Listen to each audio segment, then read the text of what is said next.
I was never the best trainer in the world.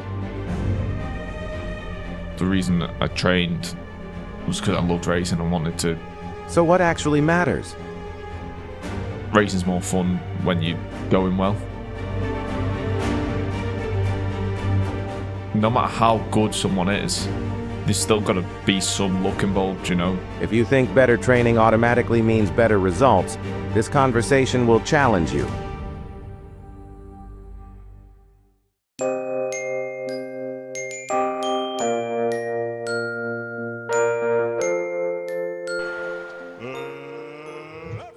Hello humans, welcome to the M-Word podcast, brought to you by Martin, that's me. And Matt. That's him. Chris. Hello. Thanks for joining us. No problem. Appreciate your time in this very cold day. Yep. Apologies, the heating isn't working in here. So where do we start? I want to start with the Tour of Yorkshire. Let's talk about that, because that's obviously a highlight, I guess, of the career. Yeah. What's your memories of that looking back now? Bearing in mind it's 6 years ago, is it? 2019, so yeah, it'll be 7 next year. It was like, looking back at it now, like, because it is so long ago, it's sort of a bit of a distant memory. But like at the time, it sort of just happened. You know, it was like, I didn't go into the race expecting to be up there overall. We went into that. I was there for stages. I've told this story a few times. Like, after the third stage, I messed up in the sprint. Finished second. I think I'd had it was something like a 12th, a 4th, and then a second.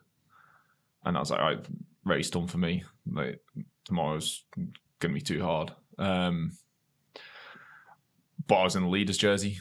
Took the leader's jersey on that third day, and yeah, I get back to, I had to do dope control and stuff like that because I took the leader's jersey and presentation, all that sort of stuff. So I got back to the hotel later than the rest of the team. And the DS was there, Sebastian Arben, and he was like, Dave B's on the phone, he wants to speak to you. So I was like, all right. So he hands the phone to me. And Dave was just like, right, look, you're in the leader's jersey. Easiest way for the team to win this overall is we'll defend you for as long as possible. And I was like, right. And we'd gone in, I think. Must be good to get the back in, though. Yeah, it was. It was. But we'd gone into it and we had Froomey there, Eddie Dunbar, and Owen Dool. They were like our 3 guys that were possible GC hopes. And then next thing you know is I've got Froomey riding on the front for me at points like the next day, and it was just. But I think because when you're at a race, you're so locked in. Like, I was a bit nervous before the start of that final day. Well, as soon as the flag drops, you just get on with it. I take it the last day was it lumpy then? The last day, yeah, and it was hard around Yorkshire. It was really lumpy. First major climb was a climb called Part Rash. But the break that went, I think they were trying to, they weren't trying to ride too hard at the start, which in the end worked out well for me. Like, Yogi was literally on the radio, Stan Hardy, he was like, what are this break doing? Because we just kept closing the gap. And he was having to back off. So luckily when we got to Part Rash, we just blocked the whole road because it was narrow, and it goes up to something like 28% in part of it, and we just blocked the road. We're riding up at literally crawling speed because we could afford to, and then over the top it was like a perfect standard road. Like, once he gets rolling, he can cause chaos. It's slightly downhill, it was just rolling. There was a few little rises in it, twisty turny, and like, I like to think that I'm a pretty good descender. But Stannard, especially for the size of him, that bloke can go around a corner. And there was apparently there was like 40 guys that got spat on that road, never got back on. Right. And it had been pretty easy up to that point. And it was just because of the damage that he caused just from flying downhill like a madman. Yeah. And then, there was another climb. The only time I was put under serious pressure before the end. Was a climb out of Pateley Bridge, and it was Rewell who they were sat second overall with Alexander Camp, and that was probably the second hardest climb of the day coming out of Pateley Bridge. But I was going well obviously at the time, and all I was dreading was attacks going on that climb and it being stop start. Because even though I was climbing well, I still weren't a climber. So me having to accelerate and then come off it, accelerate again on a climb like that, I'd have been gone. But they just decided to just drive it on the front and just kept it relatively steady. And I wasn't comfortable, but I was like, this is good as it can be. Yeah. And then the over the top of that, it was like a moor road. Then you drop down into Otley and go up the Chevin, which is where I was really under pressure. Then it was the attack started flying. I put myself on Van Avermaet's wheel because he was reigning champion, and he was sat I think like 4th on GC or something like that. So I was like, right, I'll just stick myself on him. He's going to be there at the end. Yeah. I'm going to follow him. And I remember we got like,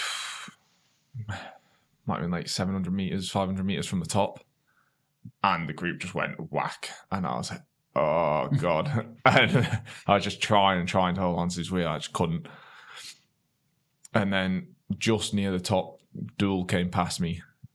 He'd rode it at like a bit more of his own pace. Whereas obviously I'm in the leader's jersey, so I've just got to follow. Like you can't think, right, I'm just gonna go at whatever number I can when the race is on. It was only at the top of the Chevin was like 20k from the end, something like that. So it's you can't afford to just go, oh, I'm gonna sit at whatever power. Duel came past me just as we were going over the top. I mean, him just rode flat out to try and get back on, and luckily Dunbar had thought on his feet. Like there was a bit of a lull in the race. I'd said on the radio that I weren't there, and as soon as there was a lull, each went bang just on his own. Didn't take anyone with him. It was a perfect move. Got across to the break, and then the break just wouldn't ride with him. Oh, okay. He was like, and he was telling him, he was like, you can have the stage win because he was the leader on the road then, and they just wouldn't ride with him. In the end, he just rode him off the wheel. He just rode him off the wheel. And then I'd looked at the running, and there was a climb, like 5k to go, only like 600, 700 meters or something. And at the time, Van Avermaet was one of the best in the world at that sort of effort. It was when he was just absolutely flying in the classics. That was like what suited him down to the ground. And I knew if I was still there, I needed to be on his wheel at the bottom of that because I knew he was going to go. It's where he went the year before. So I was like, right, just once I got back onto the group, I just said to whoever was left, I was like, don't care what happens now, because Eddie was up the road. I was like, just stick me on Van Avermaet's wheel. He's going to go. Lo and behold, he did go. And I remember through me, like, this is when it like sort of hit home that I must have been going well, because Froomey was like, did an interview and it was about that attack, and he was like, yeah, Greg went on that climb and he's the only person who was able to follow him in that moment was me.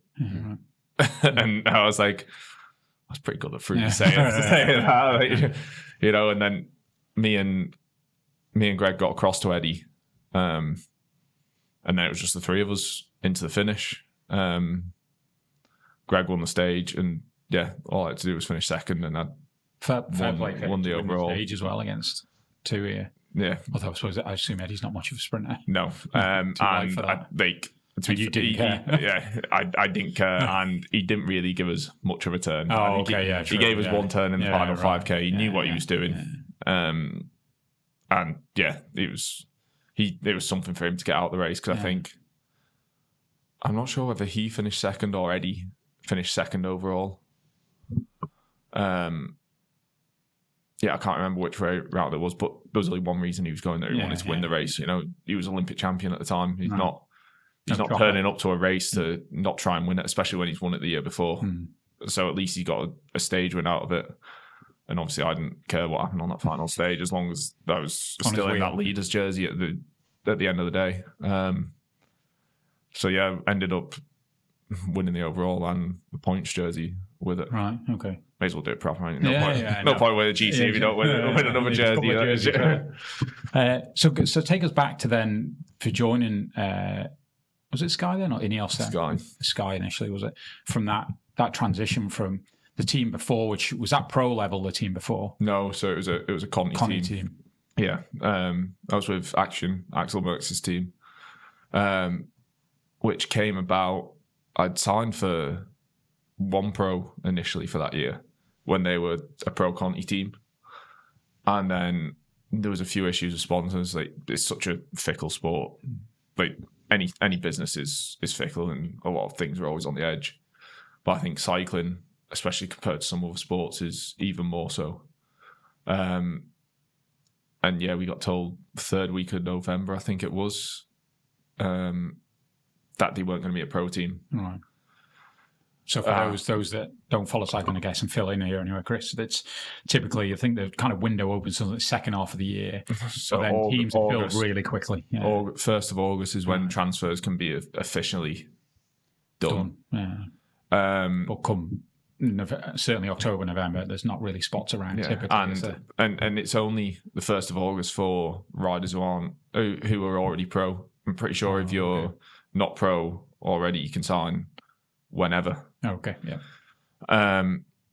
So yeah, some of them spots get filled up with kids who are turning pro, you know, before August. But yeah, third week of November, all the teams are already sorted. And we got told that they weren't going to be a pro team, they're just going to be a Conti team, and didn't really have the budget to go and do races abroad. And this was going into my final year under 23, which is a big crunch here. If you're going to turn pro, it's a lot harder to do it after you've done your under 23 years. So I was like, it was panic stations, like real panic stations. Not just in terms of my career, but financially as well. Because I thought I was going to get paid a good amount.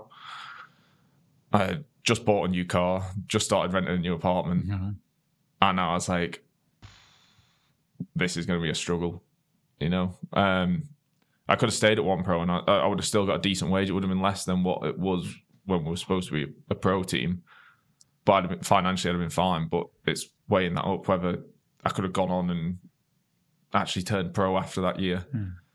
So I ended up signing for Axel's team. They had one spot left, which was by chance because another rider got a last minute pro contract. And those often come about just, I mean, obviously you're a very good rider, but through contacts and... Well, I had an agent at the time, so he was making a lot of calls.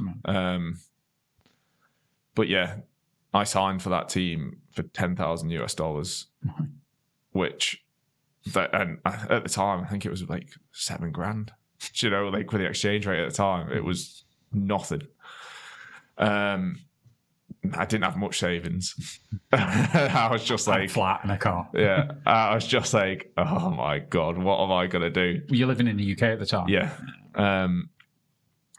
and I was just, it's gonna be chaos. I was like, right, I can make it work, because the year before it was when I was riding for JLT, and outside of the Tour Series, so the Tour Series is a bit different. When that was on in terms of crits, it was a team format. That's the UK series. Yeah. Every individual crit I entered that year, I won. Didn't lose a single one. So I knew that the following year, if I just targeted crits with prize money, I'd weigh up the petrol costs, weigh up the entry fee and the prize money, and I'd just pick the ones I knew I could. I'd imagine the prize money isn't amazing, but again, enough to tick over. Yeah, there'd be some that like £500 for the win, which not a huge amount, but Like you say, he's paying petrol. When you're getting paid $7,000, it's more than a month's wage, after tax. So it was, so I had to be a bit clever about that. And then, can I just ask, just to go back to the JLT days, were you self-training then, or did you have a coach? No, Tim Kenyuk was coaching me then. Okay, right. Yeah. So for my last 2 years under 23, Tim Kenyuk was coaching me. I want to get Timmy on here.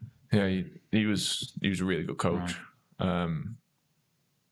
We worked well together because he was Tim was a rider himself, and they had a few different issues as a rider, a few struggles, and understood it from a human aspect as well as like he's not a sports scientist, but he's done a lot of research himself just off his own back, and he almost is a sports scientist without the qualifications and the degree and stuff like that. Now, like the knowledge Tim has got for what he's actually got on paper, the knowledge he's got in his head blows out what some people have on paper. It blows out the water, you know. So me and Tim worked really well together. Yeah. Sorry, you were going to say about your year at is it Axiom? Is it pronounced? It's supposed to pronounce Action. Action. Yeah. I can't remember the full name of the team now, because the Jayco's development team. I'm going to cheat you. Hangus Berman, is it? Hagens Berman. Yeah. Hagens Berman. Sounds like a nice Jayco or something like that. Sounds like a nice cream. But the word Action was just a made up word. Was it? Right. Yeah, it was basically Neon were one of the title sponsors.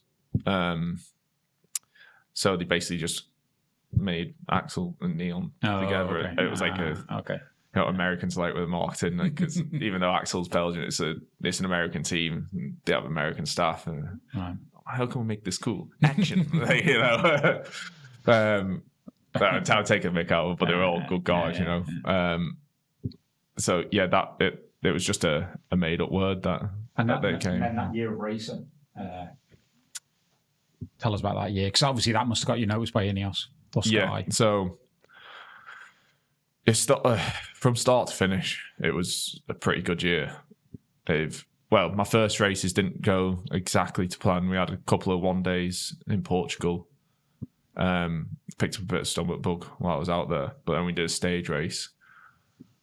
I think I was on the podium 3 times or twice at least on the stages. And that was a pro level race, and we were amateurs. So that started off well.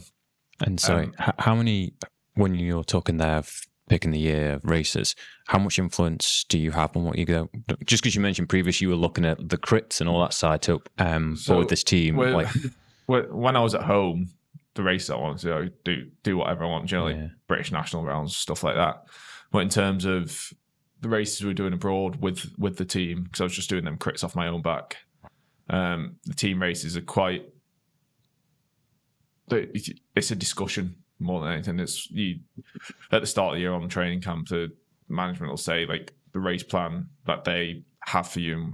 Obviously, they've got, I can't remember, I think we had maybe 20 riders or something like that, maybe a bit less on Action, and we're all in the same position that we all want to turn pro. That's the goal of that team. They want to turn riders pro. So every rider that's there is trying to get a pro contract off the back of riding for that team. So obviously they're trying to give everyone the best opportunities, but it's got to work for everyone. There's got to be some give and take. So, but it's the same even when you go to a pro team. It's a discussion. You get your race program of what management think, and you'll have a discussion of, does this work for you? Sometimes some things can't be changed, but there is always a little bit of leeway in what races you do. I'm sure, I assume ultimately they'd be trying to tailor it to your strengths anyway. Yeah, and ultimately the goals you've got sort of time with the team, you want results, and the team wants results for the team. It goes hand in hand, but you've just got to accept that sometimes you might be eyeing up a race for yourself, and that's not necessarily the team's plan. They might have another rider in mind for it. Yeah, right, okay. So we're talking about that year there. You had a good start in Portugal, I think you said. And and then just how you got noticed by. Then I did a few of the Nations Cups with GB. So they track races, are they? No, road races. Okay. I don't think there is going to be any next year. But they're basically, you ride as your national team, but basically the biggest races for under 23s, like Laviniers and Cup. Okay, all right, yeah. So it kicked off with, I didn't do the first one. I think the first one was under 23 Ghent Wevelgem. I didn't do that one. In fact, there was a stage race, I think, going on at the same time, quite a big stage race for, it's not under 23, I think it's like under 25 or under 27. Triptyque Monte Chateau in Belgium, in the Wallonie region. And I don't know what I was thinking on the first day of it, but I knew I was going well. I was just riding like an idiot. Part way through a stage, bridged across to the break solo, took some bonus sprints. When really I should have been sitting in because the stage suited me. And ended up finishing second, and it all came back together and finished second in the big bunch sprint after just bridging across to a break solo. And because I picked up bonus seconds in the sprints, unusually, I took the leader's jersey, not the stage winner, because I got bonus sprints on the road and bonus seconds at the finish line as well. So there was a bit of confusion at the finish because obviously the guy who won thought he was going to be getting the leader's jersey. And they're like, oh no, you're not in the leader's jersey. This bloke is. And that race is always a funny one because it's in the Wallonie region. But like some of the organisation from the Wallonie region, some of them are from Flanders. Depending on what part of the Wallonie region you're in, it can be very French to the point where they only speak French. And then everyone in Flanders pretty much speaks English as well as Flemish. So you had half the organisation that spoke Flemish and English, and half that only spoke French. So trying to find out what was going on. Like even the organisation between them, some of them didn't have a clue what was going on. And then that race, I think I was on the podium a few times there. I think Jasper Philipsen might have ended up winning it overall, actually. Him and Mark Hershey were on the same team that year. They were on the BMC development team. Big names for those that don't know them. So they had a good race. And we had a lot of, I think I was like maybe 6th or something overall, something like that. We had like 3 guys in the top 6 overall. There was me, Neil Lawless, and Eddie Dunbar. Right. I think I was like 6th on GC. Right. And then so we good team that. So we did that race. Then I went and joined GB for a bit to do the Nations Cups. That started off with under 23 Flanders. Again, I was absolutely flying. I had a crash right at the bottom of Old Quaremont. Managed to just, because I was flying, just rode past people on the climb. Then we did the same as what the pros do. So Quaremont downhill up to Paterberg. But then we did a few other climbs because it wasn't super close to the finish. And I was just riding through groups, basically. Got back to the front group. Then cracked my wheel and punctured. Got back to the front. But because I had a plan in my head of how I was going to ride the race, I carried on riding like that. Didn't think about all the matches I'd burnt. And me and Dunbar went up one of the climbs, and it was just the two of us, and he just ended up spitting me. And I was in a box, like complete box. Matches And are gone. I was just like, and so my head fell off a bit because I was there for the win, and I was like, the win's gone, you know. So I sort of lost track of how many riders were going up the road. Do you have radios in those races? No. Lost track of how many riders were going up the road, and I can't remember what our group was sprinting for, but I just didn't even bother sprinting for it. To which Keith Lambert, who was the DS, and to be fair, Keith was probably one of the biggest influences in my career, in terms of whenever I had a decision to make, he was like one of the people I'd call about it. He was a pro himself. Back in the day, I'm trying to think how old Keith is now. He must be nearly 80. Right.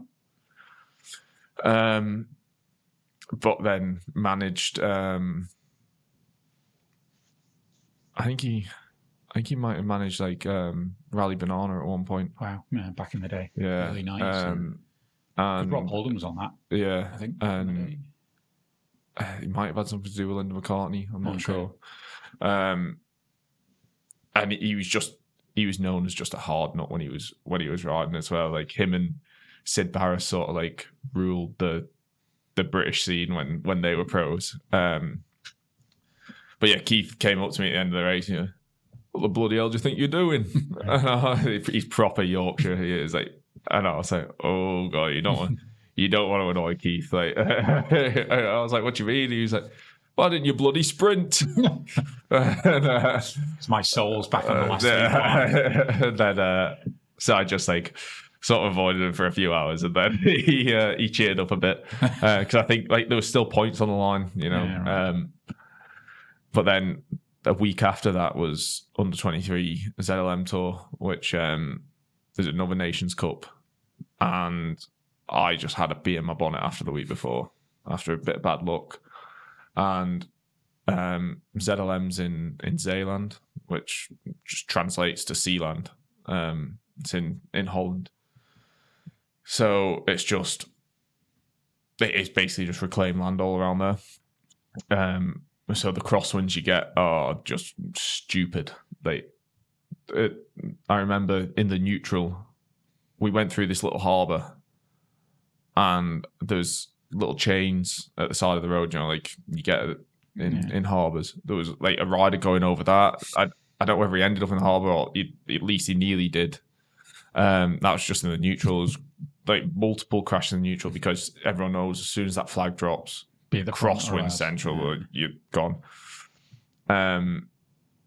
And yeah, it did kick off. Literally, I think Crosswinds are good though when you got form. and I don't know what it was. I had a knack for riding in crosswinds. I was never the most powerful rider, Right. but I don't know whether it was because of. I think it's a British thing. Like I see but I've seen Cav, and he always seems in the tour. And Blythe as well. Yeah, like Blythe, he'd hold his hands up and say he never had the most power, but he never missed a split in a crosswind. I don't know whether it's a British thing with the wind all the time. I think it comes down to bike handling a bit as well, and I think because we do a lot of circuit racing in the UK growing up, you're so used to being close and fighting for every little inch of tarmac, and that's what you need to do in the wind. Yeah. So you just get comfortable with it. If you're stressing when you're racing, you use an extra energy. So if you can just sit there on that much road and still be comfortable, you're going to be saving energy. Yeah. So yeah, literally 10k in, it was a group of like 15 of us. And it's like 180, 190k race or something. 190k through and off. Yeah, pretty much. And it might have been a bit shorter than that actually, 'cause it was under 23 race, but it was quite a long one because it's flat and fast.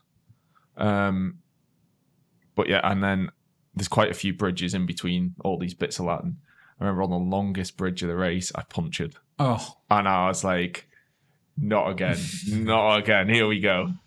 There was no team cars in the gap yet, so I had to get this crappy neutral service wheel.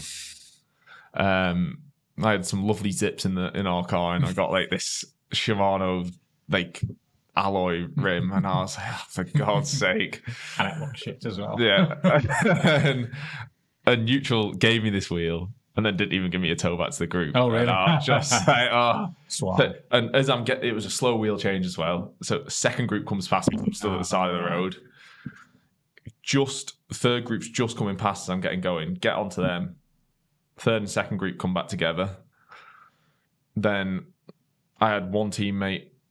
No, I had a couple of teammates, I think, in the second group. And we just rode flat out to bring it back together.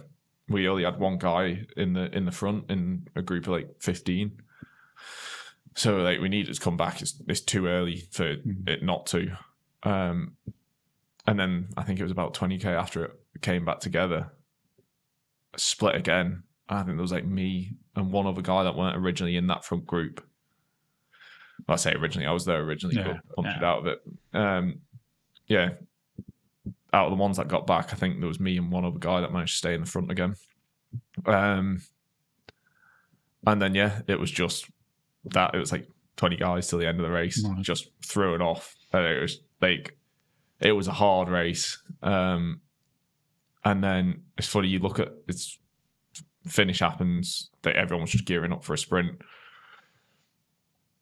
And it's quite, some of the roads are quite small around there. And there was left-hand corner, like 1,800 meters to go. And I just didn't want to be involved in any of the crap. So it was Jake Hennessy, who he doesn't race anymore, but he'd won under 23 Gent Wevelgem.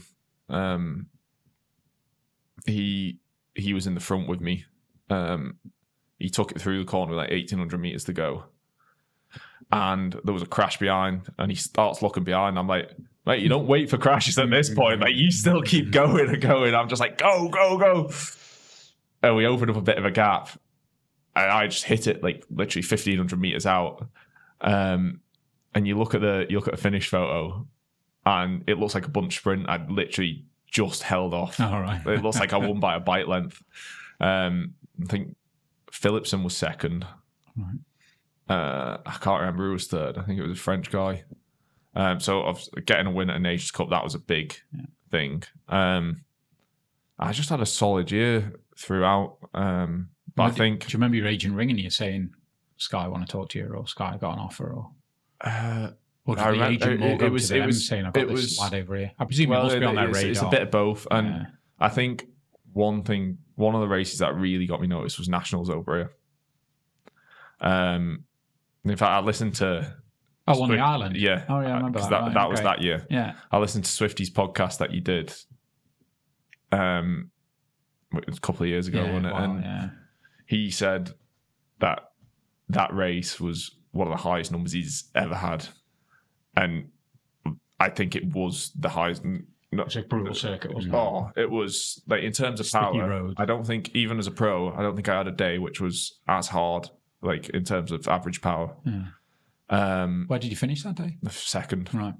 Yeah, your man was away, wasn't he? Steve, which Steve, I think he won both, if there's one decision I could take back from my racing like whole career, it'd be not following Steve. Right. 'Cause I didn't realise how like fresh I was compared to everyone else. And the year before, I'd done too much at the finish and ended up getting beat by Teo in a sprint. And don't get me wrong, Teo is a good rider. He won the Giro, and Yeah. But I'd still fancy myself in a sprint against him now. You know what I mean? Just an out-and-out sprint. Yeah. So I was like, I'm not doing too much at the finish again. Right. That was the reason I lost the under-23 jersey the year before. Right. So I was like, I'm not doing too much. And Steve went... He's away for a bit, wasn't he? He went with just over a lap to go to like top of Scolag Road. Yeah, right, so what's that like? 15 mile maybe? Was it 10 probably mile lap? Probably not even that, wasn't it? No. 7 mile lap maybe? I can't remember. Went down I think Road, it might have been like a 10k lap, something like that. Yeah, It's went not down big. Palmard Road, didn't it? Yeah. Yeah, out Harvey Lands. Yeah, it's probably 8k, 9k Yeah. probably. Yeah. So it's probably like 10k from the finish, something like that. He went and it was just a classic Steve Cummins attack. Didn't actually accelerate that much, sort of just rode off and everyone looked at each other. But I don't know what we're all... I don't know what I was thinking because I still had legs and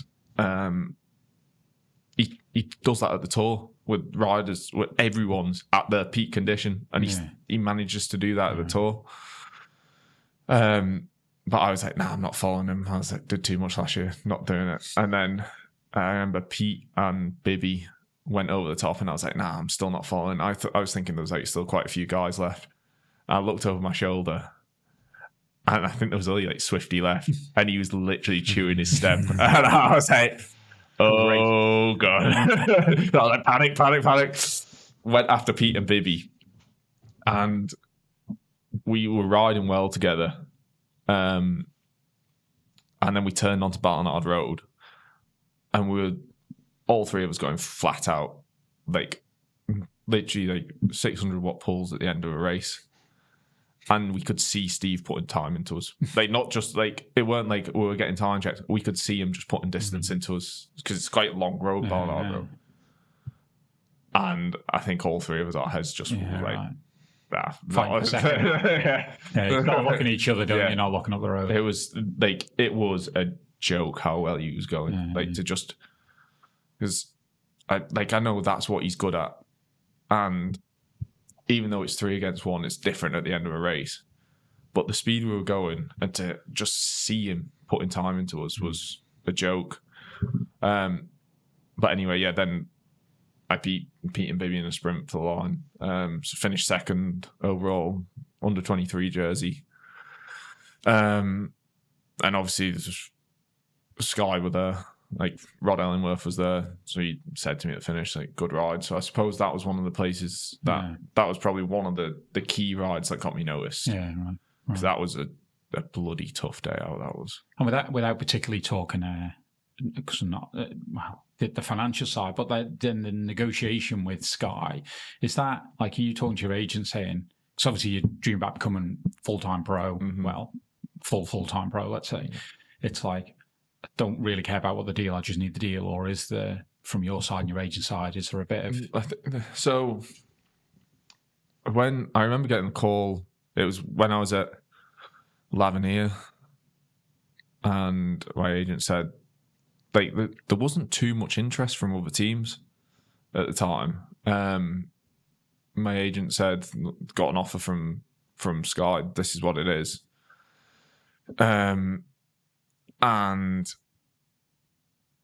like, not $7,000. No, not $7,000. Thankfully, there's a minimum wage when you turn pro. So I was like, and I think it was like the third day of Lavernier. Whichever day I won, it was the day before that. Oh, okay. And so I was like, right, yep. We take it, you know, it was the biggest team in the world, especially at the time. So I was like, yeah, take it. Next day I went and won the stage. It's like 4 more teams calling. That could have been some bargaining power, you know.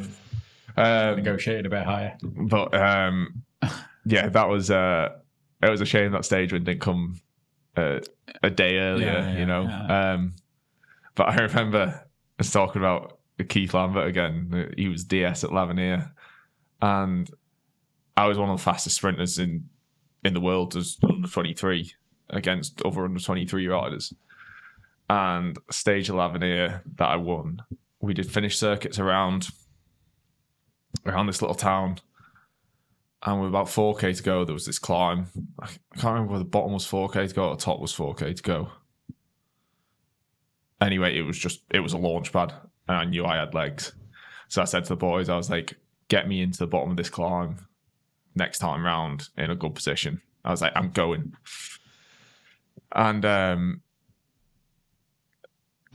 went, and one of the I went and just held off, and one of the lads I was teammates with at 80-85, well, for the short time it lasted, Matty Teggart, Irish lad, he was in the race at the time. And when we went on our training camp at the start of 2023, he was still talking about that stage because he was like, he saw me go, and he said, then the race was on so hard behind, and he said he came across the line, and he's like, oh, so he won the stage.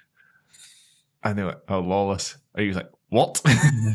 He was like, no, he didn't. He was like, it was going too fast behind. Like, he can't have won. No, he held on, won by 2 seconds. Oh, nice. But Keith, because I was supposed to be a sprinter, he heard on the radio, like, because even though there's no rider radios, there's radio tours to all the team cars, and it said I'd attacked, and the mechanic came up to me after, and he's like, "It's a good job you won, because you should have heard Keith in the car." Right. Is he doing, attacking? Like 4K to go. Keith, while I was waiting for dome control, he came up to me and he was like, "Bloody hell, lad, well done." He was, "It's a good job you won, though." I want to be happy. But yeah, that was so. Even though I'd already agreed to sign Sky, I think that helped. Yeah. Like, just confirmed that they'd made a good decision. Good. But yeah, it was annoying. It didn't come the day before. What was life like on Ineos or Sky? Was it what you expected? I don't think I knew what to expect. Do you know what I mean? But just before we move on to this, my claim to fame is when it got announced at a time for Sky, it was transfer deadline day. Oh, right, okay. So all the football transfers are going off on Sky Sports News. Next thing that pops up, Chris Lawless is signed for Sky on transfer deadline. There's like they've got the clock in the bottom corner and everything like, about when the transfer window shuts. I was getting like pictures off our mates saying like, new signing Chris Lawless, like, transfer deadline day. So that was. Can you remember who the big football signing was that day? I can't remember. No. Not that important now, was it? No, especially what was going on with me. I was like, don't care about football. But yeah, I didn't know what to expect. But in terms of the support you got, it was unmatched. Like everything you could have wanted was done for you. But I don't know whether that also was one of the reasons it didn't necessarily work for me. Like in terms of it was quite regimented, and let's say I'm a bit more free spirited. Okay. But I think it was, especially for my first 2 years, it was probably the best place to be because they do so much for you. All you have to think about is riding your bike, and you don't have to deal with. You're already dealing with becoming a pro, which is it's a big step up. Even though I think people don't realise how much of a step up it is, especially now you've got like wonder kids like Evan Pole and others coming through from junior, and then they're going immediately, straight into winning races or performing. It is a big step up, and did you feel the pressure? I started feeling pressure when I started getting paid more money. So after I won Yorkshire that following year, but I think I felt more pressure because it was 2020, and to be fair to Ineos, they honoured all our contracts even though we weren't racing. Yeah. A lot of teams had to take wage cuts. We didn't. We had to do a lot of stuff from home, like we were doing Zwift races and other teams were, but then we were doing extra stuff on Zwift, riding with partners and things like that. Because I can't remember whether, because obviously Jim Ratcliffe owns some football teams as well. I think the football teams, some of them might have took a wage cut because he was like, well, they're not actually still providing value where we were, which is testament to the backroom staff we had at Ineos, because they put a lot of effort in to basically make sure everyone was still getting paid, because they were planning stuff still to give the sponsors value. But yeah, I felt pressure at the end of that year. Do you mind me asking, is that in your head when you reflect on that now? Was that just in your head? There was pressure from the team as well, because obviously once you, even though it's great getting results, the thing is it's just an expectation then, and you're only as good as your last result. So that's the that's the nature of the sport. You know, professional sport across the board is fickle, and I think if I had the emotional, mental maturity I have now, if I had that back then, I'd probably still be a pro. Right. Because I probably could have got more out of myself. But then you can say, oh, that's a shame. But is it, you know, that's what separates the good and talented from like the ones who are great. You know, it's not just about what your legs and heart and lungs can do as an athlete. Like everything, you need to have the whole package. So I don't. Some people use it as like an excuse, you know, like, oh, it's a shame the head fell off, but it's not, because it's something you also need to work on, and that's like just the nature of it. Yeah, you know? I mean, you hear that from the elite level that the differentiator is just becomes a mental game, for the want of a better expression. Did you, like within the INEOS, you'd or I thought, and maybe you don't ask for it or they don't provide it, but they obviously work with people like Steve Peters. Was that support around for you, or was you not particularly engaged in it? No, it was, and I was engaged with it, but sometimes things don't work out. You know, like it's. To be at the top of the game, it's got to be a perfect storm. You know, there's not. No matter how good someone is, there's still got to be some luck involved. You know, 100%. Yeah. And at the end of the day, weren't meant to be. Like I had the career I had, but it wasn't at that time. That was all it could be. You know, right? And you like in life now, comfortable with that? Yeah. Like I miss the racing. I could see you talking about your racing there. But like you can see the arenas. I love great memories. I love the racing. But I imagine having to go out 5-6 hours today. Don't miss that. I don't miss that. Yeah. But and I think, like I say about emotional, mental maturity, I was never the best trainer in the world. The reason that I trained was because I loved racing and wanted to. Racing's more fun when you're going well. Mm-hmm. So then, especially with COVID, that's what affected me a lot, because I was also injured during COVID. I had a microfracture in my tibia I got that at Kern, Brussels Kern.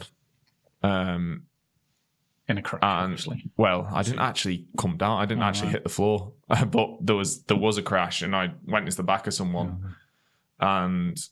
Yeah, my tibia just hit the back of someone's bike. And I remember trying to get going again. I was like, oh, that's not good. Like, there's something wrong there. Like, my whole leg was numb. And I was like, it's weird. So I just said to the com car, because like in the classics, you've got zone hoppers everywhere. So I said to the com car, it was on a climb, I was like, can I please hold on to the car? I'm going to climb off at the top, because I was like, I was just involved in that crash and something's not right. So like, yeah, all right. And then because the whole world shut down, it took a while to actually work out what was going on. Okay. In fact, no, it didn't take a while to work out what was going on, but then to actually get treatment after it was a pain. I remember I was out with me and Swifty had been to the gym in the morning. Like when we got back here, and we were lifting like heavy stuff in the gym. I think max I did for for 3 reps on leg press, single leg, was 245 kilos, and I weighed like 72, 73 at the time. And a Bulgarian split squat, did that for 3 reps, 145 kilos on my back. So we were lifting like big weights, right? So we went into a gym session. That wasn't the day I did my max, but we weren't far off that sort of weight. And then went out on the bike, and I was like, there's something wrong with my leg still. And I remember we were out on Coast Road in Peel. I said to Swifty, I was like, I'm going to have to turn home. It was something not right. So as soon as I got home, called the team doc up. He made a few phone calls, got me in for an MRI. And I remember the radiologist like as I'm like climbing off the table of the MRI. He's like, whoa, hold on. And I'm like, what? And he like handed me a set of crutches. And I was like, what? I was in the gym this morning like, throwing weights around. And he was, yeah, you shouldn't have been doing that. He's like, you got microfracture on your tibia. And I was like, oh, sweet. And then just to like, the things were still open then in terms of like medical stuff. COVID not fully kicked off. And then by the time it had healed and I needed like physio and things like that, that was when we were in full lockdown. So I never got that follow-up treatment that I needed. And I managed to get back to a decent level for the end of the year. Like the classics at the end of the year, I rode pretty well, did a good job for the team. But then things came to an end with Ineos, and like my contract with Total only got confirmed like second week in November. So that was a slow start to the year. And then it was... How different was that team? Was it was very... Was yeah, Sagan there? it was very different. French team, is it? Yeah. Oui. And... Didn't know he spoke French, Spanish. I know. Yeah. German, I know. But yeah, it was different, but I enjoyed it. I really enjoyed it. But the French also look after their own a bit, and I think arguably I'd probably deserved another contract there, at least another year, as I was coming into a good place. Did 2 years there. And did you still love racing the bike then? Yeah. And I was doing a good job. Like Sagan liked me as well, which helped, but which is mad looking back. Sagan liked me, wanted me at some races, still didn't get picked because they were picking French guys over me. Okay. So the politics of it is that was what I struggled with at that team, and sort of did my head in quite a lot. And I tried learning French, but I've always been terrible with languages. I was having French lessons over here. I was on Duolingo, but was still really struggling to learn the language. So then, obviously, like conversations with DSs were a bit harder. You know, some of them only spoke French. So I remember in my second year there, which was the year Sagan was there, I broke my collarbone at GP Danan. And my first race back was, it was one of the World Tour 1 days in Germany.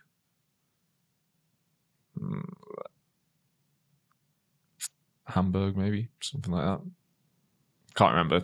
Anyway, we were riding for Bonifacio, Italian sprinter, and I dropped back with him on the final climb. He ended up getting dropped, and maybe I should have just stayed in the group, but we were told we were riding for Bonifacio. I had the legs to stay in the group, but I thought he was going to get over the climb and be able to tow him back on, you know. And we got real close to getting back, and the morale in the group like that we were in just wasn't that like. Well, it was either the morale they never thought we were getting back, or they just didn't have the legs. I think sometimes, like for whatever reason, riders' heads can drop, and they talk themselves out of it in their own head, you know, before like the race is actually done. Because I think we had a solid group that I reckon could have got back to the front group, but I was going well, did a good job. It was mainly me trying to pull that group back. Went straight from there, and this was like after 4 weeks back on the bike after breaking my collarbone, and I was already riding like that. Then went to 4 days to Dunkirk, which is a con because it's 6 days long. And I got to the second to last stage, and it was around. They still do the stage now. Finishes at a place called Castle de Castle, and it's on top of a cobbled hill, basically. It was pouring down with rain, and you do laps of this circuit, and there's some downhill balls in it. Nice. So yeah, gripping onto the bars pretty tight, and my shoulder was just like it was sore, you know. And I remember I really wanted to get through the race, really wanted to get through, and Jan, the DS that Sagan brought with us, he was in the second team car, and he was just following me, and he'd already come up to me. He's like, "Hey, you've just like come back from a broken collarbone." He's like, "Stop if you want to." I was like, "No, I'm getting through.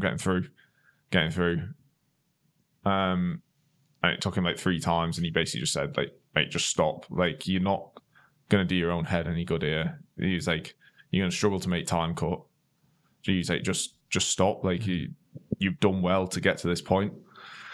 But then, like, in the morning of that race, that stage, the French DS was saying how he wanted everyone to get through because, like, the last day was a big day. You know, it was a sprint, and like, you wanted me to be there as part of the lead out train. So then, yeah, coming back to like the translation issues and stuff like that, he gets on the bus after the finish, and he's like fuming that I've not got through the stage, and I'm like, all I wanted to do was just tell him to,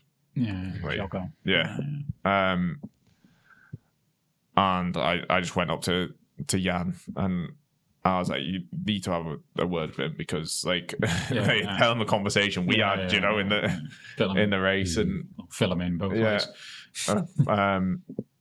So then, but it's also like, rightly or wrongly, maybe that marked my card a bit, you know, for not getting another contract.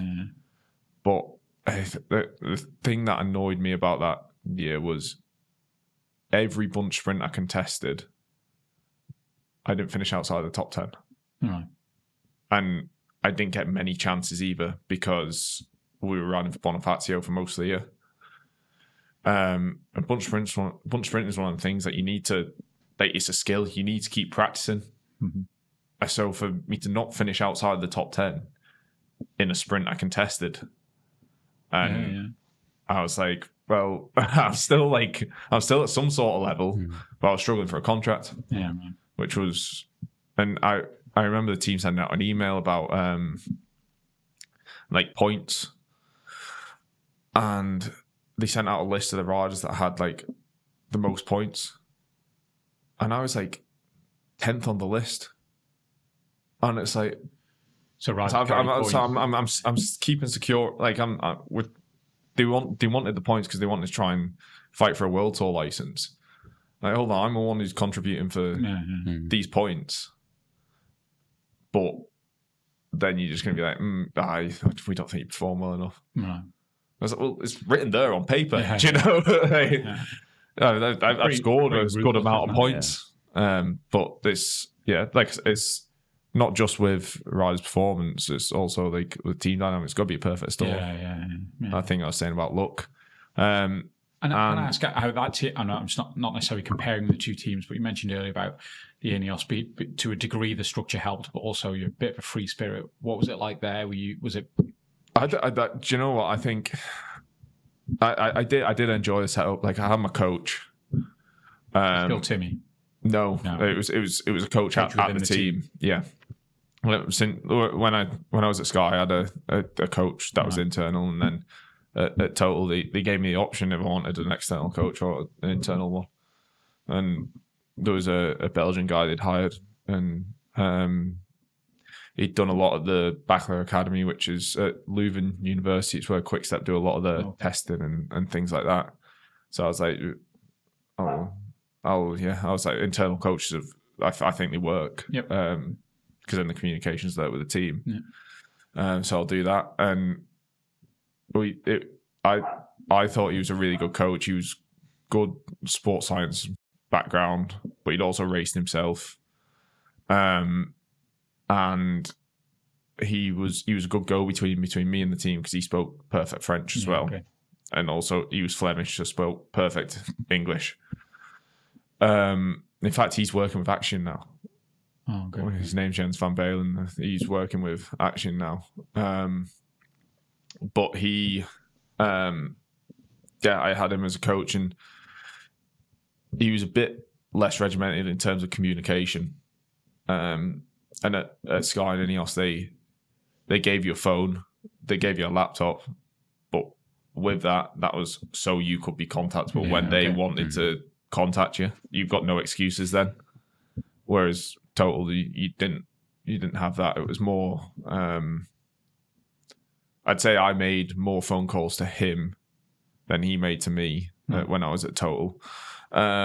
Whereas I'd say at Sky and Ineos, it was the other way around. Oh, right, okay. Right. And that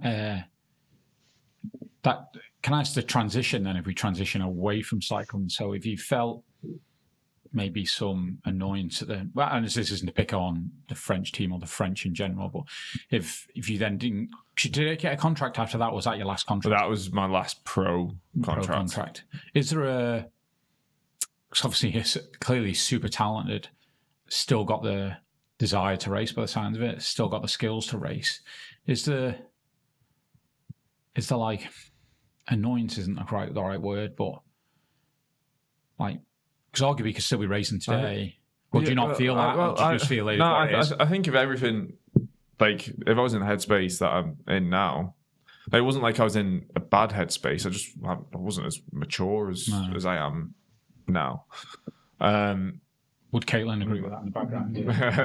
No, go on. No comment. Yeah, we'll leave that one. I think Caitlin isn't aware that matures in my vocabulary. She could have been 10 years ago. Yeah. But it's just an age thing. Mature. Yeah, I think, and like I said, some people just like aren't. Like, I matured quickly physically. Yeah. I was this size when I was 14, right. And started shaving early, and I was basically a bloke. It was great when I was playing rugby at school. I was a bloke running at kids, But I didn't mature into, like, emotionally as quick as some other people do,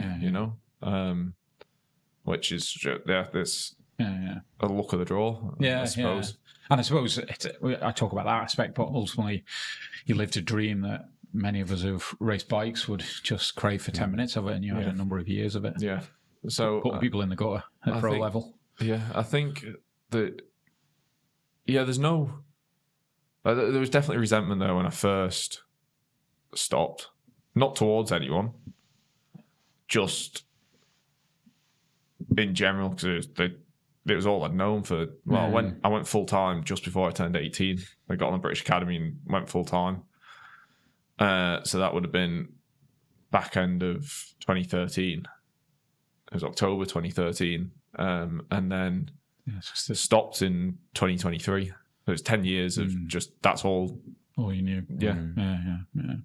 Yeah, and even obviously before that, you're still cycling, obviously, as you're growing up, a massive part. And did you fall out of love with the bike at all when you stopped racing? I mean... still like riding your bike now? I still like riding my bike. I'm not that interested in going out on my own anymore. It's... The thing is, like, a lot of people use exercise to go and, if they've had a crap day at work or whatever, go and clear the head just from, like, going and doing a bit of exercise. Because I've spent so many years on the bike, so much time on the bike, it's almost second nature. Like, my head could be spinning out on the bike like it is when I'm sat on the couch. Yeah, okay. Yeah. Whereas... You're going to play golf or something. Yeah, I'd rather go and play golf. The only thing I'm thinking about when I'm playing golf is my next shot. Yeah. I'm still kicking myself about the last shot, but I'm not thinking about anything else. Couples see me and get angry on the course. So's Caitlin. She's seen the club go further than the ball. You're at your side again, right? Or like when I go out for a run, like, that's like more. That's more beneficial for me than going out on the bike. Like, I still love going out on the bike in a group. Yeah, so it's the my age, the banter and the being with the lads. But like, why? Yeah, I very rarely want to go out on the bike on my own. I did a little bit when I was needing to ride my TT bike before I did the sprint try this year. But that was more because I was like, I've not been on a TT bike in like 2 years. I need to see if you can stop. I need to pull myself onto a TT bike. So I think that was the last time I was out on a bike on my own. It was more because I dragged TT bike out that I'd not used in ages, and I needed to make sure it was working. So yeah, I just got not much interest in going out on, especially the road on my own. I'll go out on like on the gravel bike sometimes on my own, or a mountain bike for a quick hour. And there's a bit more going on, so it kind of uses the brain a little bit, like say switching off from life, isn't it? Because you're thinking about what rocks up next you're going to hit or whatever. Yeah, exactly. Isn't it? Yeah, right. Interesting. So I know you did a little bit of DSing. Yeah. So just talk a little bit about that experience. Before we came on air, we were talking a bit about leadership as well, and I suppose the things you've learned through your career in that, how that was translated into being the DS. And I was listening to you on a podcast, maybe Cyclist podcast, maybe about a year and a half ago. I think it was a Cyclist podcast. Yeah, and you were talking there about how you were getting much enjoyment out of one of the riders winning the race as much as yourself. So maybe talk a bit about that, because I thought it was really interesting. I loved doing the DS stuff. I was supposed to be working this year for St. Piran, but that's not come to fruition because the team's not existent at the moment. When you say this year, 25. Yeah. But yeah, I loved it. It was a lot of work in terms of like planning logistics and stuff. I think obviously DSs have got to do logistics at bigger teams as well, but when you're at a Conti team and the backroom staff's a lot smaller, you've got to do you've got to do a lot, you know. But once I got onto the race, it was like, even though you're waking up at like 6 a.m, 7 a.m. some nights, and then I was still sat in my bed at gone midnight on the laptop preparing for the next day, long hours, but it was it was fun. So the DS, for those that don't know, it's kind of they're running the race from the car. You basically like manager of when you're on the race. How did that come about then? Because after that kind of contracting, was that you still wanting to be involved in the sport? I was helping out CC Isle of Man, and there was an opportunity for Matt Gibson to ride for CC Isle of Man. He'd had an injury, and I was helping CC Isle of Man out at Rasmussen. I was being the DS there, and I called Ricky up, who owns St. Piran, and said, "Is it okay if I speak to Gibson?" Because Gibson was riding for St. Piran, to see if he wants to do Rasmussen. And he was like, "Yeah, go ahead." Matt didn't end up doing the race, but then Ricky was just asking me what I was doing myself, and so I said at the time I wasn't doing much, you know. So then he was like, "John, come do some races for us." So that's how I sort of fell into it a bit, you know. And to be fair, Ricky, when 80-85 folded, he offered me a ride for the rest of the year, so for the rest of the 2023 season. But then Lotto Destiny, the development team, asked me to ride for them, so I went with them instead. So I already knew Ricky anyway. So we were just having a chat, bit of a catch up, and then he just said, "Come do some races." And then Julian Wynn was like the other DS there. So it was good to learn off him. But even though he had a longer racing career than me, he was like, "You're more current than me. You know the racing better than me as it is at the moment." And he was like, so Tour of Britain, he was like, "You'll lead DS, like if you want it." And I was like, "Yeah, all right." Cheers. It was good. Just all I loved going and having a look at the stages on VeloViewer, like the software, which just basically, it's like Strava on steroids type thing, you know, like the detail you can go into, like elevation, and it gives you it gives you profiles for each climb, and you can do it in like 25 meter segments for the gradient of each bit. You're that detailed when you're racing as well. I did used to look at it myself, especially for sprint finishes. So you'd be looking at Street View, you know. Right, trying to guess which bits of road furniture were going to be taken out and which were going to be left for someone to hit, and looking at the last few corners. I think that you've got to now. You've got to, because everyone else is doing it. If the technology's there, why would you not use it? And it doesn't actually take that long. The race sends out GPX files to the teams. They get put on VeloViewer. It's not hard to go and have a look. Within VeloViewer, there's Street View built into it, so it's not as though you have to go and find it on a separate piece of software. It's so easy to do. So if you're not doing that, like, being a bit lazy, really, But then the bits that I also enjoyed was almost like the man management type bit of it, which you don't realize how much you actually pick up as a rider, but you need to keep people happy, because if you want to perform, you need people on your side, and you need to not manipulate them, but influence. Influence.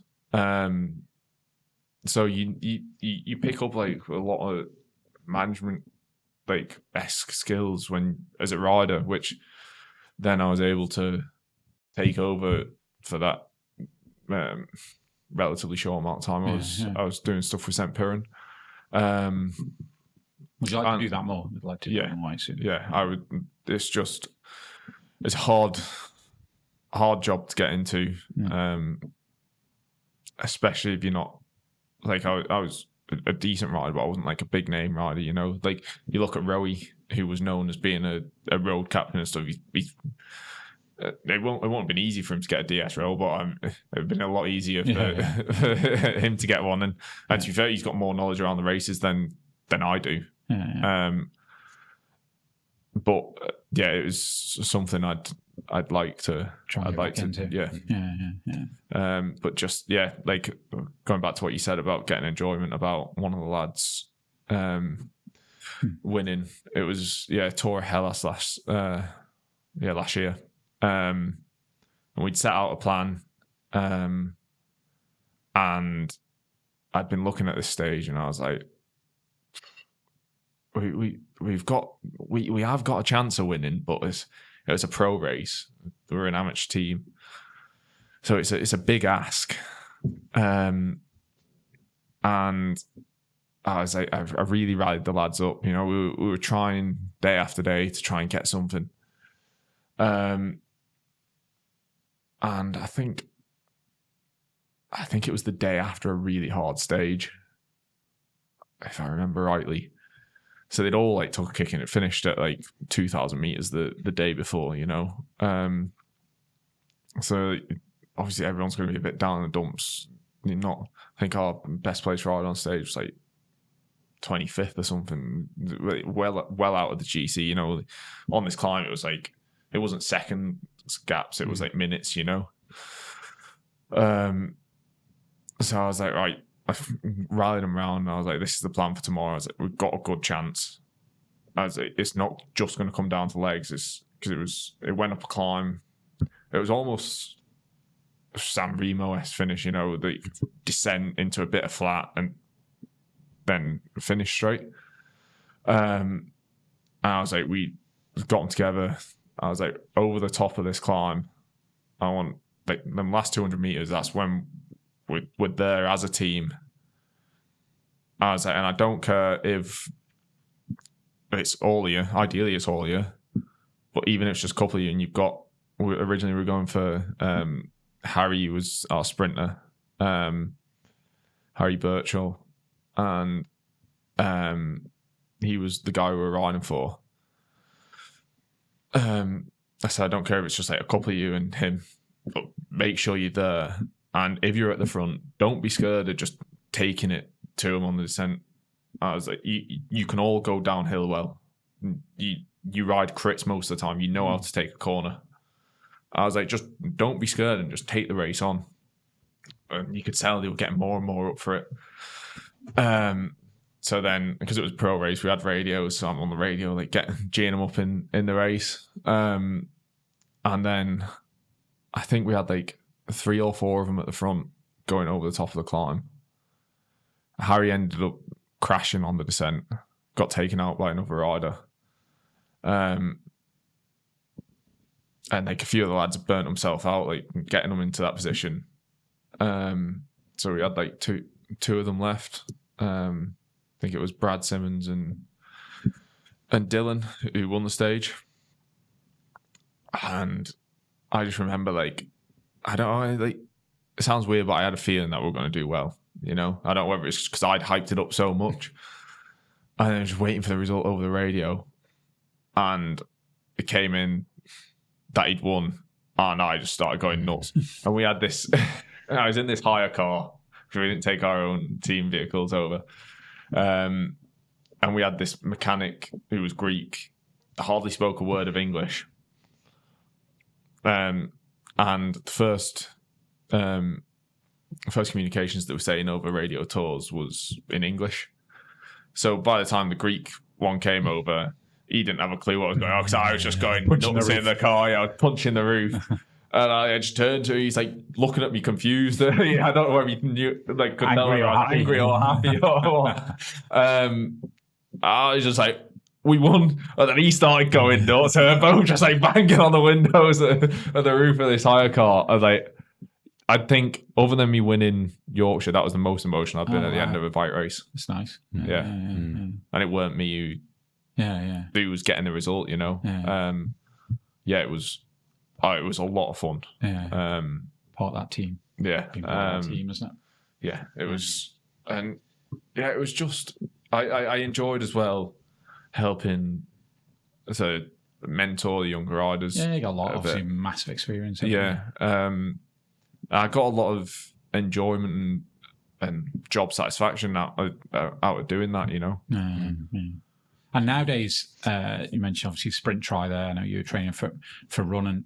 For those that don't know, is that just general keeping fit and So I didn't do much when I first stopped, you know, and then I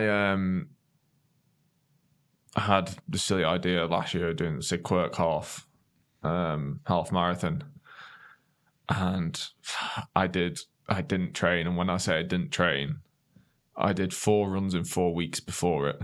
Perfect. And they didn't add up to the distance of a half marathon. So I was like, but I bought some Alpha Fly, so I was like, I'll look good, you know. And I went and ran a 129. So I was like, that's not bad off that trainer, is it, you know? That's what all the cyclists seem to be doing now, don't they? Retired cyclists. And like I used to do a few short runs when I was racing, you know, and like in the off season. Yeah, and I could always run a quick 5K just off fitness. I won't be able to walk for 3 days after. But then so I thought, maybe I used to swim a bit as a kid. So I was like, I'll give this sprint try a go. But it was hard to fit the training around work because I've got a couple of nights that finish late and stuff like that. I work Saturdays as well. So it was hard to fit the training in. But so I was just doing like a good amount of swimming because I hadn't swam in ages, and I was like, I can get through a 5K run. If I can't get through a 20K bike, what was the last 10 years for, you know? So I did a good amount of swimming. And to be fair, I was a bit disappointed with my swim time when I did the try. I lost count of the lengths, so then I was trying to look at my watch and I just sort of ruined my rhythm a bit. But somehow I still went pretty well on the bike. I hadn't hardly touched it apart from the couple of rides I'd done just to make sure the TT bike was okay. 10 years in the legs. Yeah. And then, just held on for a run. I think I finished off like after going, I went too deep on the bike because I felt rubbish on the bike and thought I was going slow. Right. So then I ended up just going harder and harder. I wanted to run like around an 18:30 at the end. I ended up doing like closer to 19. I think it was like 19:50 or something like that. So I lost like a good amount of time to what I wanted to in the run, what I knew I could do. but ended up finishing second. Nice. And then like people were asking about Island Games and stuff, and I was like, What's that? what do I want to go there for? Do you know? People say the same thing to Neil Kelly as well. Like because he finished third, so you had like Andy Isaac who won. Yeah. Me second, first try, just turned up, and then Neil, he's done quite a bit of tries, but he finished third. Andy was going to Island Games, but me and Neil, we were just like, what do you want to go there for? Do you know? If you turn in left when you get off the boat, I don't want to go there on holiday. Do you know? If you're going north from there, I'm not going there on holiday. But yeah, I enjoyed doing the try stuff, and then I just trying to find the time to go out on the bike. It just takes, it's like, especially over here. By the time you got your kit on, it's not really worth it if you're going out for an hour or whatever, is it? No. That's why run's quite good. Yeah, I don't want to jump on the turbo. You know, I've done too many turbo sessions, which I do want to get a bit more organised next year and do more try and sort of like plan that training out around work, because I enjoyed doing it. It just gave me something to focus on when it was just for fun, you know. And I got a bit of that towards the end of this year with running. I was training for this quote this year actually, and I was running well. I was on track to break 120. I was running like really well for me, especially considering I used to run at school a little bit, but nothing super competitive. You know, I turned up and did the Wigan Schools cross country champs in my football boots. I ended up winning. Like, you know, I was just I never ran properly. You know, I was just fit. So I enjoyed like actually focusing on the running a bit. And then we went on holiday, and a bit self-inflicted. Got ill on the way back because we went watching Super League Grand Final. And that day was just a bender. So we were like waiting outside the pubs at 12 o'clock for it to open. Then got the train into Manchester, a few drinks with some food in Manchester, and walked down the canal to Old Trafford with Journey juice. And then carried on getting drunk at the match. And then went out on Canal Street until like 3:30 in the morning. So it was like, yeah. And then, the next like few weeks I was in a box, real bad like cold flu type thing. Then did a couple of runs after that. However, I was still a bit ill and running a bit funny, but I ended up picking up a bit of an injury. Yeah, right. So I was like, I'm not going to run it for myself. And Caitlin had entered the sick work, so I was like, I'll just pace you. Then I went on a couple of runs like the week leading up to the SIG work, and I was like, I feel all right, you know. And I was packing my bag the night before, and like Caitlin saw my alpha flies going in the bag, and she was like, "What are you doing with them?" I was like, I don't know. She was like, "Tell me now if you pacing me or not," because. And she was like, I don't want you to go and run it for yourself because you're going to be grumpy if you don't break 120. And I'm not dealing with you being grumpy for 3 weeks. So the alpha flies came out the bag. And I paced her. And yeah, she ran well. She wanted to break 150, 149.04. Yeah, so it was, perfect pacer. Yeah, exactly. I don't think she was thinking that at the time. Yeah, when you're effing and jeffing at you the last couple of corners, probably. So slow down. She was trying to stop, and I was like, no, keep moving.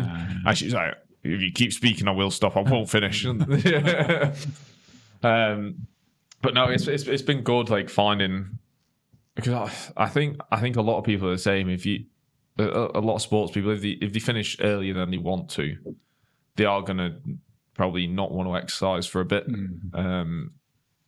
So it's been nice to find that like enjoyment back in exercise. Yeah, it's good. Yeah. Other than, because I've always had the competitive stuff, but I've been playing golf and snooker. It's not exactly exercise. Yeah.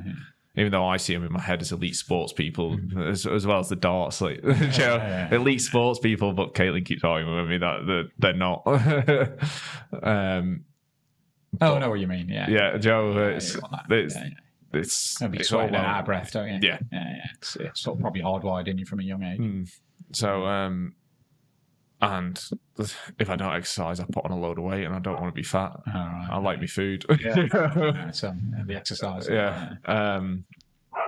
But then, I suppose I think just trying to find that exercise balance with the transition into the real world as such is hard, and I think not just the transition of trying to balance stuff like that, but for me, because as I alluded to before, I went full time when I was just before I turned 18, because of the way cycling's not done in academic age groups; it's done on the year. I did my AS levels. Well, I never finished my A levels because I got on the academy, and you had to go full time. So the transition from cycling into the real world it was a bit demoralizing to start with, because you're applying for job after job after job, and rightly or wrongly, people are going to see your CV. All it's got on it is GCSEs. Just a lot of times, just going to go across the desk, and into the no pile. Which, even, and I was saying to you before we started recording, the transferable skills in terms of your people skills and stuff like that. How to manage people that you learn from the career I've had is you don't get it in a lot of other workplaces. Well, you think about the people, think about Ineos and the people you're around there, the leadership level and the stuff you'll absorb from them. Well, when I was at Ineos, you go from having a conversation with Jim Ratcliffe. A few days later, I was doing an appearance at a primary school. The range of people that you've got to be able to speak to and just switch like that. Yeah. And then you've got to be able to speak to the media. You've got to be able... Because at the end of the day, as well, as an athlete, aside from performance, all you are is a commodity. You are just... You're a poster boy. You're not... You are just wearing a brand. And that is all you're good for, apart from race results. So you need to be able to do that. Did they give you much media training through your career? Yeah, we had even when we were on talent team with GB, which is under 16.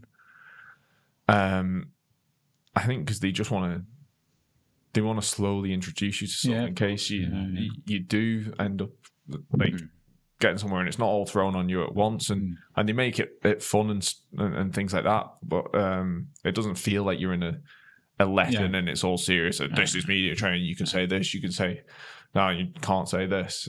But they slowly just give you little bits and little bits, and you just become comfortable with it. You really think that some people, if they were told they were doing a radio interview or something like that, they'd be like, I don't know what to do, But all it is talking. You've just got to start F-bomb.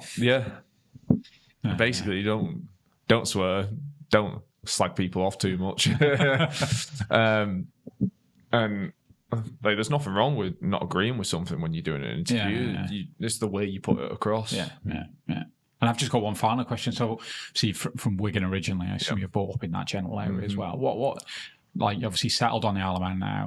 How do you feel? We'll big up the Isle of Man. Well, hopefully, anyway. You can hear the wind and the rain outside. But I'm the dog. I do. Apologies. I do love it over here. Moved over in 2019. Only left Wigan when I got on the academy. But it's nice over here. So it's a slower paced way of life. And you ain't got stuff like the cinemas over here are shocking, aren't they? You like going to the cinema, it's just no point over here.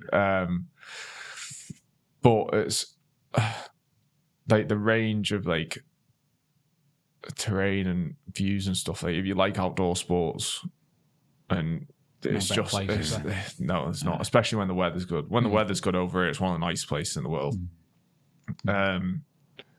when the weather's good in Wigan, I can't ever say it's one of the nicest places ever. I mean, I love the place, you know, but it's not. It's at the end of the day, to run downtown in the north of England. There's no rolling hills, is there? Well, to be fair, you're not far away from. Like I remember as a kid, we used to go on holiday to the lakes. It was only an hour up the road, and my training roads when I was a kid were the roads where the road race was and the mountain bike for the commies in 2002, which is like this big open moorland, and you're not far away. To be fair, Wigan as a location as a rider, perfect. When I was growing up was perfect. And I was close to the track as well. If you get a good run to the velodrome, it was like 30 minutes. So it was a good location, especially when you're growing up as a kid as well. It was easy to, because you on the M6, it was easy to get everywhere until they started doing the roadworks, which I think I had one season before they started doing roadworks on the M6. They're still doing them now, aren't they? Yeah. I was 14 when they started them. I'm 30 now. So the M6 used to be good until they started that. Doing the roadworks. But I'm a proper northerner, as you can tell. Having a moan. I'm moaning about the M6. But you love the Isle of Man, more importantly. I do love the Isle of Man. Good. I think, even though we do get hit with the weather and stuff, don't we? But it's a nice, safe place to be as well. It is. It's funny when you see, like, you see people talking about council estates over here. Oh, you got to be careful around there. You didn't see a council estate next to where I grew up.